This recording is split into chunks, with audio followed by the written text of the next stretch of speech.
This here is my Lego Abandoned City House MOC set. I'm quite proud of it.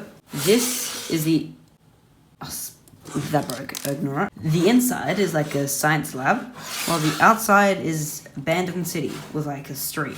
You may be wondering how I made this. A few different things I used. Firstly, these boxes, I made them different sizes by using these plates and sticking them together to make them all different sizes. And then I used different tiny brick details on the floor to make it more detailed. I added smaller details like this tiny character to make it lit up.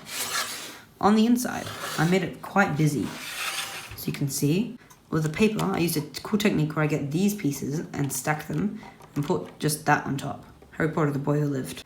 And then back here, it's a bit unnecessary, but I decided to add all this. It's like a storage place. The floor, I used it from some Spider-Man Lego set. I thought it looked cool. And back here, you can see I got this also from Spider-Man Lego set, but added extra stuff.